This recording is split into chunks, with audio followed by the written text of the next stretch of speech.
مکہ کو فتح کرنے کے بعد مسلمان عرب کے سب سے طاقتور فورس بن گئے، لیکن عرب کے دو بڑے قبیلے بنو حوازین اور بنو ثقیف نے مسلمانوں کو پورے عرب پر حکمرانی سے روکنے کے لیے مسلمانوں سے جنگ کرنے کا اعلان کر دیا۔ یہ بنو ثقیف پتہ ہے کون سا قبیلہ ہے؟ یہ طائف کا وہی قبیلہ ہے جس نے کچھ سال پہلے جب رسول اللہ صلی اللہ علیہ وسلم انہیں اسلام کی دعوت دینے کے لیے گئے تو انہوں نے رسول اللہ صلی اللہ علیہ وسلم کو کمزور سمجھ کر ان کا بہت مذاق اڑایا اور اتنے پتھر مارے کہ رسول اللہ صلی اللہ علیہ وسلم کے جسم کو خون سے لال کر دیا، لیکن پھر بھی رسول اللہ صلی اللہ علیہ وسلم نے ان سب کو معاف کر دیا تھا۔ اور اس کے کچھ ہی سال بعد مکہ کو فتح کرنے کے بعد اب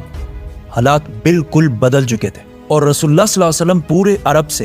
12,000 لوگوں کی فوج لے کر طائف کی طرف روانہ ہوئے۔ طائف کے لوگ اپنا شہر چھوڑ کر مسلمانوں سے لڑنے کے لیے حنین کی وادی میں جمع ہوئے۔ حنین مکہ اور طائف کے بیچ میں ایک علاقہ ہے جو دو بڑے پہاڑوں کے درمیان میں واقع ہے۔ طائف کے لیڈر نے اپنی ساری فوج حنین کے وادی میں جمع کر لی اور ان سب کو آرڈر دیا کہ ساری فوج اپنے بچوں اور عورتوں کو بھی ساتھ لے کر آئیں گے تاکہ اس کی فوج جنگ چھوڑ کر بھاگ نہ جائے اور فل دلیری اور ڈیڈیکیشن کے ساتھ لڑے۔ مکہ کو فتح کرنے کے صرف 14 دن بعد رسول اللہ صلی اللہ علیہ وسلم 12,000 لوگوں کی فوج لے کر حنین کی طرف روانہ ہوئے۔ یہ فوج بدر اور احد کی طرح صرف سٹرونگ اور مضبوط ایمان والے صحابہ کی نہیں تھی، بلکہ اس میں بہت سارے نئے صحابہ بھی تھے جو اس جنگ سے کچھ ہی عرصہ پہلے مسلمان ہوئے تھے، تو انہیں مسلمانوں کی سٹرگلز جو انہوں نے بدر، احد اور خندق میں کی تھی اتنا پتہ نہیں تھا۔ تو انہوں نے رسول اللہ صلی اللہ علیہ وسلم سے ایک عجیب ڈیمانڈ کی کہ ہمیں ایک ایسا درخت اور ایک ایسا پیڑ بنا کر دیں جو بہت بڑا ہو اور اس کے نیچے بہت شیڈ ہو،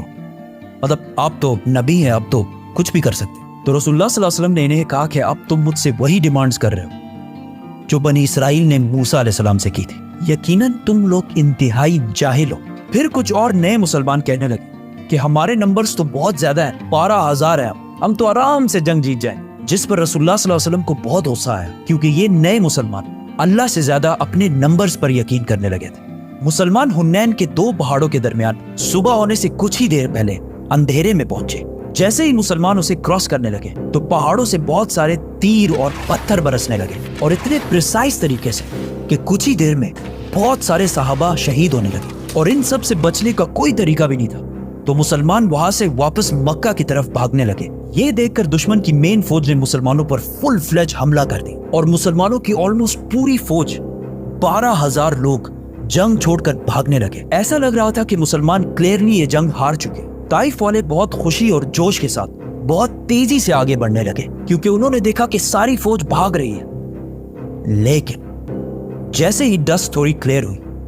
انہوں نے دیکھا کہ رسول اللہ صلی اللہ علیہ وسلم اپنے کچھ ساتھیوں کے ساتھ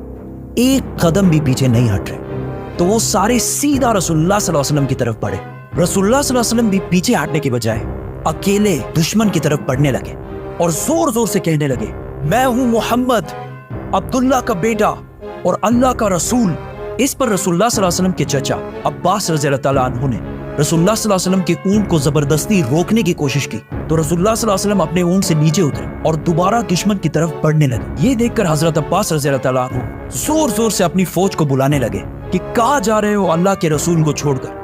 جس پر آہستہ آہستہ پوری فوج کو احساس ہونے لگا کہ اگر آج انہوں نے یہ جنگ چھوڑ دی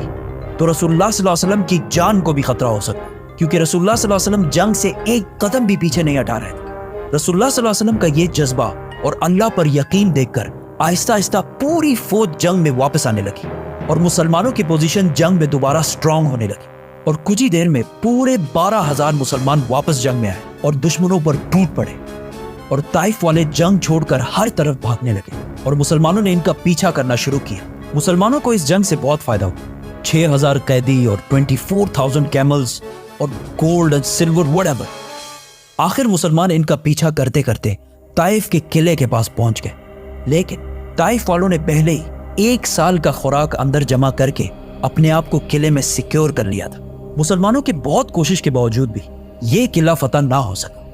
جس کی وجہ سے مسلمانوں نے یہاں پر بہت دن گزارے۔ خالد بن ولید رضی اللہ تعالیٰ عنہ ہر دن قلعے کے سامنے جاتے اور ان کو زور زور سے لڑنے کے لیے چیلنج کرتے، لیکن ایک بندہ بھی ڈر سے باہر نہیں نکلتا۔ ایک دن رسول اللہ صلی اللہ علیہ وسلم نے اعلان کیا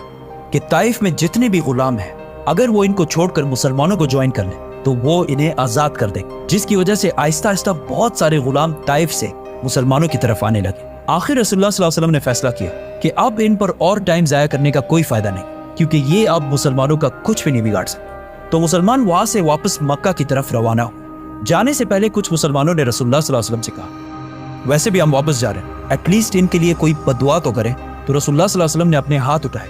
اور اللہ سے دعا کی کہ اے اللہ، طائف والوں کو میرے پاس مسلمان بنا کر لیا۔ مسلمان واپس آخر مکہ پہنچ گئے۔ اب یہاں مدینہ والوں کو لگ رہا تھا کہ اب رسول اللہ صلی اللہ علیہ وسلم اپنے نیٹو شہر مکہ کو کیپٹل بنائیں گے اور مدینہ والوں کو ہمیشہ کے لیے چھوڑ دیں گے۔ اس جنگ میں جتنا مال مسلمانوں کے ہاتھ آیا تھا اس میں سے بہت بڑا حصہ رسول اللہ صلی اللہ علیہ وسلم نے مکہ والوں کو دے دیا، جو ابھی کچھ ہی دن پہلے مسلمان ہوئے تھے، جس میں 100 اونٹ رسول اللہ صلی اللہ علیہ وسلم نے ابو سفیان کو بھی دیے۔ اور اس سے صرف 1 مہینہ پہلے ابو سفیان مسلمانوں کا سب سے بڑا دشمن سمجھا جاتا۔ جب انہیں 100 اونٹ ملے تو انہوں نے کہا یا رسول اللہ، میرا بیٹا یزید۔ تو رسول اللہ صلی اللہ علیہ وسلم نے انہیں بھی 100 اونٹ دیے۔ تو انہوں نے کہا یا رسول اللہ، میرا بیٹا معاویہ۔ تو انہیں بھی 100 اونٹ دیے گئے، جس پر مدینہ والوں کو یہ بات بہت عجیب اور ان میں سے ایک نے یہ تک کہا کہ ہماری تلواروں سے ان مکہ والوں کا خون ابھی تک ٹپک رہا ہے اور یہاں سارا مال انہی کو دیا جا رہا ہے۔ اور ایک اور شخص نے کہا کہ ہو سکتا ہے یہ رسول اللہ صلی اللہ علیہ وسلم کے اپنے ہیں، اسی لیے ان کو اتنا کچھ دیا جا رہا ہے۔ جب رسول اللہ صلی اللہ علیہ وسلم کو ان سب باتوں کا پتہ چلا تو انہوں نے مدینہ کے سارے انصار کو ایک جگہ جمع کیا اور انہیں کہا کہ کیا تم لوگ گمراہ نہیں تھے اور میری وجہ سے اللہ نے تم لوگوں کو سیدھے راستے پہ لگایا؟ کیا تم لوگ غریب نہیں تھے اور اللہ نے تمہیں بہت سارا مال دیا اور تم سارے تو آپس میں لڑتے رہتے تھے اور اللہ نے تمہیں یونائٹڈ اور ایک بنا دیا؟ انہوں نے کہا یہ سب بالکل سچ ہے۔ تو رسول اللہ صلی اللہ علیہ وسلم نے ان سب سے کہا کہ اب یہ ساری باتیں تم مجھے بھی کہو کہ جب آپ کے اپنے لوگوں نے آپ کو ریجیکٹ کیا تو ہم نے آپ کی مدد کی، جب آپ کو پورے عرب میں کوئی پناہ نہیں دے رہا تھا تو ہم نے آپ کو پناہ دی، اور جب آپ غریب اور کمزور تھے تو صرف ہم آپ کے ساتھ کھڑے تھے۔ پھر رسول اللہ صلی اللہ علیہ وسلم نے کہا کہ کیا یہ بہتر نہیں ہے کہ یہ لوگ اپنے ساتھ دنیا کا مال، اونٹ، بکریاں لے جائیں اور تم اپنے ساتھ اللہ کے رسول کو لے جاؤ؟ اور رسول اللہ صلی اللہ علیہ وسلم نے مدینہ والوں کے لیے دعا کی کہ اے اللہ، مدینہ والوں پر رحم فرما اور ان کے بچوں پر رحم فرما اور ان کے بچوں کے بچوں پر بھی رحم فرما۔ یہ سب سن کر مدینہ کے انصار بہت خوش ہوئے اور اس کے کچھ ہی دن بعد رسول اللہ صلی اللہ علیہ وسلم واپس اپنے کیپٹل مدینہ چلے گئے۔ اور یہ بہت بڑی بات تھی، کیونکہ اگر مدینہ کے انصار صرف اونٹوں اور بکریوں کی ڈیمانڈ کرتے اور رسول اللہ صلی اللہ علیہ وسلم مدینہ کو چھوڑ کر مکہ میں آباد ہو جاتے تو آج تک جتنے بھی لوگ حج کرنے جاتے ہیں وہ صرف مکہ ہی وزٹ کرتے، کیونکہ کعبہ اور روضہ رسول دونوں مکہ میں ہوتے تو مدینہ جانے کی کوئی ضرورت نہیں ہوتی۔ لیکن پچھلے 1400 سال سے مدینہ کی پوری اکانومی صرف اس بات سے چلتی ہے کہ وہاں رسول اللہ صلی اللہ علیہ وسلم کا روزہ مبارک ہے، جس سے ہر سال لاکھوں لوگ پوری دنیا سے مدینہ کی طرف جاتے ہیں اور مدینہ والے بلینز آف ڈالرز کماتے ہیں۔ رسول اللہ صلی اللہ علیہ وسلم نے مدینہ والوں کی اولاد کے لیے جو دعا مانگی تھی وہ اللہ نے اسی طرح پوری کی کہ مدینہ والے پچھلے 50 جنریشنز تک بالکل امن اور ایک سٹیبل اکانومی میں رہتے ہیں۔ اور ایک سٹیبل اکانومی کتنی ضروری ہوتی ہے یہ پاکستانیوں سے بہتر کسی کو پتہ نہیں ہو، اور مدینہ کی یہ سٹیبلٹی قیامت تک چلتی رہے گی۔ حنین کی جنگ رسول اللہ صلی اللہ علیہ وسلم کی عربیوں سے آخری جنگ تھی۔ عرب کی آپس میں جو سول وار بدر کے میدان سے شروع ہوئی تھی وہ حنین کی جنگ میں آخر کار ختم ہوئی، اور اس کے بعد پورے عرب میں امن اور پیس کا ٹائم شروع ہوا۔ لیکن اس بار عرب کے لیڈرز مسلمان تھے۔ طائف کے لوگوں نے دیکھا کہ جب سائڈ میں سارے قبیلے مسلمان ہو رہے ہیں تو وہ بھی خود ہی